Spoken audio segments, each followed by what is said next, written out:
حضرت ابراہیم علیہ السلام جلیل القدر نبی ہیں، آپ کو خلیل اللہ یعنی اللہ کا دوست کہا جاتا ہے۔ قرآن میں جگہ جگہ آپ کا ذکر کیا گیا ہے۔ آپ کے والد کا نام طارق ہے یا آزری کے بیٹے ہیں، اس میں تھوڑا سا اختلاف ہے۔ فی الحال ہم اس بحث میں نہ پڑھتے ہوئے بس اتنا جان لیں کہ آزر بت بنانے میں ایکسپرٹ تھا۔ وہ لکڑی کے یا کبھی کبھی پتھر کو تراش کر بت بنایا کرتا تھا، اور ابراہیم علیہ السلام کی پرورش آزر کے ہی ہاتھوں ہوئی ہے۔ حج کے سارے ارکان حضرت ابراہیم علیہ السلام اور ان کے بیٹے اسماعیل علیہ السلام اور ابراہیم علیہ السلام کی بیوی حضرت ہاجرہ رضی اللہ تعالی عنہا کی قربانیوں کی یاد میں، یہاں تک کہ بقرعید بھی اسماعیل علیہ السلام اور ابراہیم علیہ السلام کی قربانی کی یاد میں منائی جاتی ہے۔ اکثر لوگوں کو، یہاں تک کہ خاندانی مسلمانوں کو بھی کئی بار معلوم نہیں رہتا کہ بت پرستی کی شروعات کہاں سے ہوئی، تو اس ویڈیو میں بت پرستی کو تھوڑا سا ایکسپلین کروں گی۔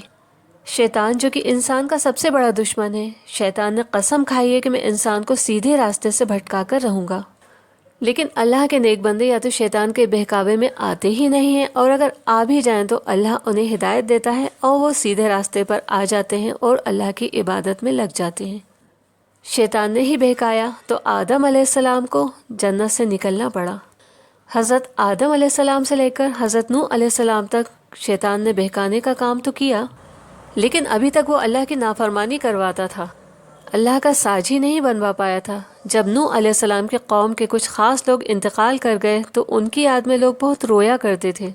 شیطان نے انہیں بہکایا کہ ایسا کرو، تم جنہیں یاد کرتے ہو ان کی اسٹیچو بنا لو، جب تم انہیں دیکھا کرو گے تو تمہارا دل بہلے گا اور اس سے تمہارا غم بھی دور ہوگا۔ شیطان کی چالیں بہت خطرناک ہیں۔ نوح علیہ السلام کی قوم کے لوگوں نے ایسا ہی کیا، جن کی یاد میں وہ رویا کرتے تھے ان سے ملتے جلتے اسٹیچو بنا لیے اور دل بہلانے کے لیے انہیں دیکھتے رہتے تھے۔ شیطان نے تو مہلت مانگی ہے کہ وہ انسان کو آخری سانس تک بہکاتا رہے گا۔ شیطان انسانوں کی رگوں میں خون کی طرح دوڑتا رہتا ہے۔ ہر انسان کے ساتھ ایک شیطان لگا رہتا ہے۔ جب انسان کے گھر میں بچہ پیدا ہوتا ہے اسی وقت شیطان کا بھی بچہ پیدا ہوتا ہے۔ جیسے جیسے انسان کا بچہ بڑا ہوتا جاتا ہے شیطان کا بچہ بھی بڑا ہوتا جاتا ہے۔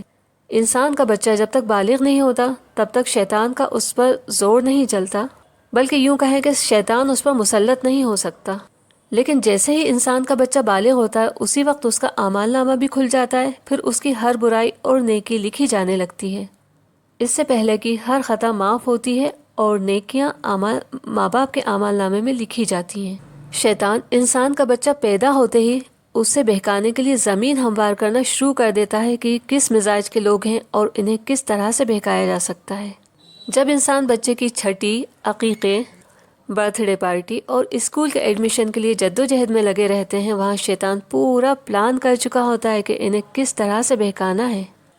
اس لیے والدین کو چاہیے کہ بچوں کو شروع سے ہی بچہ سمجھ کر لاپرواہی نہ کریں، بلکہ شیطان کی چالوں اور اس کی چالوں میں آنے والے خطروں سے بچوں کو آگاہ کرتے رہیں۔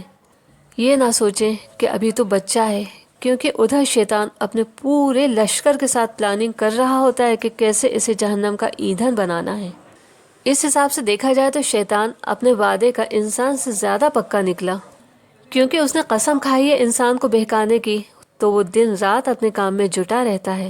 اور انسان جو کہ صرف اللہ کی عبادت کے لیے دنیا میں بھیجا گیا ہے، وہ کئی بار سوچتا ہی رہتا ہے کہ اب ہم نماز شروع کریں گے، اب ہم اللہ کی عبادت شروع کریں گے۔ بس وہ سوچتا ہی رہتا ہے، اور کئی بار سوچتے سوچتے ہی دنیا سے رخصت بھی ہو جاتا ہے۔ اب واپس آتے ہیں جہاں نوح علیہ السلام کی قوم نے اسٹیچو بنانا شروع کیے تھے۔ شیطان نے اس دور میں صرف اسٹیچو بنوائے کیونکہ وہ دور آدم علیہ السلام کے قریب کا ہی دور تھا۔